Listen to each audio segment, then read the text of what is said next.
ये है Drake passage, दुनिया का सबसे खतरनाक समुद्री रास्ता जिसे हजारों सालों से इंसान अवॉइड करते आए हैं। बहुत से लोगों के ख्याल में पनामा कैनाल बनाने का मेन पर्पस ये था कि अमेरिकन की ईस्टर्न कोस्ट को छोटे रूट से साउथ अमेरिका और बाकी दुनिया से कनेक्ट किया जा सके। और ये बात कहीं हद तक ठीक भी है, मगर कैनाल बनाने की सिर्फ यही एक वजह नहीं थी। पनामा कैनाल बनाने की एक बहुत बड़ी वजह ये भी थी कि सारे समुद्री जहाज एंटार्क्टिका और कैप हॉर्न के दरमियान इस 620 माइल के रेडियस को अवॉइड करना चाहते थे। ये वो पॉइंट है जहाँ पे पैसिफिक ओशन, अटलांटिक ओशन और साउथर्न ओशन आपस में मिलते हैं। लेकिन इस एरिया को ड्रेक पैसेज क्यों कहते हैं और आखिर यहाँ पर ऐसा होता क्या है? मिस्टर इन्फॉर्मेटिव के देखने और सुनने वालों को अस्सलाम वालेकुम, जिसकी वजह से आज भी यहाँ से गुजरना मौत के मुंह से गुजरने जैसा है। ये जवाब जानने के लिए हमें जाना पड़ेगा 15वीं सदी में, जब फ्रांसिस ड्रेक नाम का एक समुद्री डाकू पूरे अटलांटिक ओशन में खौफ की अलामत बना हुआ था। ये वो टाइम था जब ब्रिटिश और स्पेनिश एम्पायर दुनिया का कंट्रोल लेने की कोशिश में थे। फ्रांसिस कोई आम पायरेट नहीं था, बल्कि इसे ब्रिटिश एम्पायर की डायरेक्ट सपोर्ट हासिल थी और इसी सपोर्ट पर वो अटैक करता, इन्हें रोकता और इन लोगों को गुलाम बनाकर ब्रिटेन ले जाता। ब्रिटिश एम्पायर फ्रांसिस से बहुत खुश थी और इसीलिए इसने फैसला किया कि साउथ अमेरिका में स्पेनिश एम्पायर के कंट्रोल को तोड़ने के लिए फ्रांसिस को भेजा जाए। प्लान ये था कि फ्रांसिस साउथ अफ्रीका की ईस्टर्न कोस्ट लाइन पर मौजूद शहरों और गाँव को कंकर करता हुआ स्ट्रेट ऑफ मैगेलन में घुसेगा और फिर साउथ अमेरिका की वेस्ट कोस्ट लाइन पर मौजूद विलेजेस को अटैक करके ब्रिटिश कंट्रोल में शामिल करता जाएगा। इस दौरान वो जितने भी शहरों को लूटना चाहे लूट सकता था। ब्रिटिश एम्पायर का सिर्फ इंटरेस्ट ये था कि साउथ अमेरिका की सारी कोस्ट लाइन ब्रिटिश के कंट्रोल में आ जाए। ड्रेक दिसंबर 1577 में 200 लोगों के साथ 5 शिप पर इस सफर पर निकला।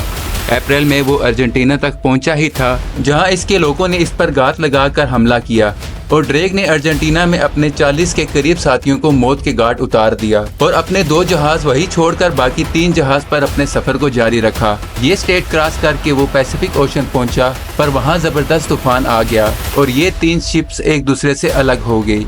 एक शिप के लोगों ने सोचा कि शायद ड्रेक मर गया है और वो वापस इंग्लैंड चले गए। दूसरा जहाज तूफान में अलग होकर ड्रेक पैसेज पर आया और यहाँ पर गायब हो गया। ड्रेक इस जहाज का पीछा करते हुए ड्रेक पैसेज के साहिल पर आया, लेकिन यहाँ समंदर का रवैया देखकर वो समझ गया कि आगे जाने का मतलब सिर्फ मौत है। इस वक्त कोई नहीं जानता था कि इस मुकाम से आगे क्या है, क्योंकि इस वक्त आज की तरह दुनिया का नक्शा नहीं बनाया गया था। ड्रेक ने अपनी शिप वापस मोड़ी और दोबारा साउथ अमेरिका के वेस्टर्न कोस्ट की तरफ मुड़ गया और फिर वेस्टर्न कोस्ट लाइन को लूट कर सैन फ्रांसिस्को में रुक गया।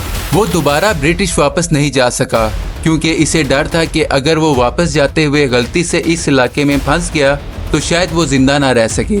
इसीलिए इस इलाके का नाम ड्रेक पैसेज रखा गया, क्योंकि इससे पहले समंदर के इस हिस्से में कोई और शिप नहीं आया था, या अगर कोई आया भी हो तो शायद वापस जाकर किसी को बताने के लिए जिंदा ना रहता। ड्रेक ने अपने करीबी दोस्तों को बताया था कि वो महसूस करता है कि समंदर से परे कोई और दुनिया है, या शायद कोई और जजीरा है जहाँ इससे पहले कोई नहीं जा सका। ड्रेक दरअसल जिसे जजीरा समझ रहा था वो अंटार्कटिका था। हजारों सालों से इंसानों का मानना था कि यहाँ कोई बरे आजम जरूर है।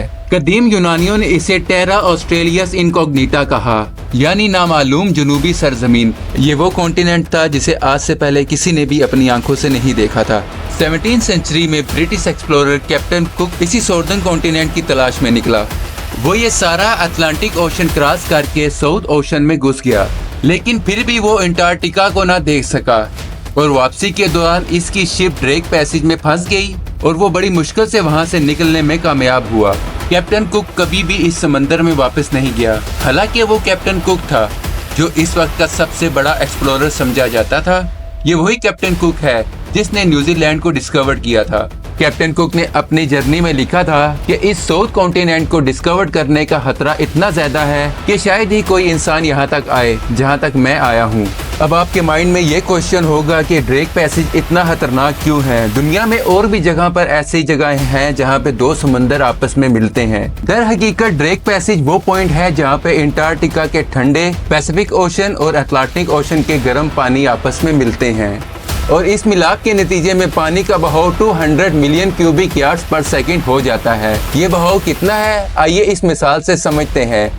कि अमेज़न रिवर दुनिया का सबसे ताकतवर रिवर है और इसका बहाव ड्रेक पैसेज के बहाव से 600 टाइम कम है। इस तेज बहाव की वजह से यहाँ समुद्र की लहरें 60 से 80 फीट तक जाती हैं, जो किसी भी शिप के लिए बहुत खतरनाक होती है। गर्म और ठंडे पानी के मिलाप की वजह से इस इलाके में कई साइक्लोन भी आते हैं और फिर अंटार्कटिका से आने वाले पानी की वजह से यहाँ का टेम्परेचर -5 डिग्री तक गिर जाता है। और फिर ये पॉइंट दुनिया के दूर दराज इलाकों में से एक है। नीचे अंटार्कटिका है जहाँ कोई नहीं रहता और ऊपर एक खतरनाक ओशन है। इसलिए अगर यहाँ पे आपके जहाज को कुछ हो जाता है तो इसका मतलब है कि you are on your own. इन खतरात को देखते हुए 17वीं सदी में कैप्टन कुक ने दुनिया को खबरदार किया कि वो साउथ कॉन्टिनेंट को डिस्कवर करने के ख्याल दिल से निकाल दे। लेकिन ये इंसान की फितरत है कि इसे जिस चीज से भी डराया जाता है वो इसी की तलाश जरूर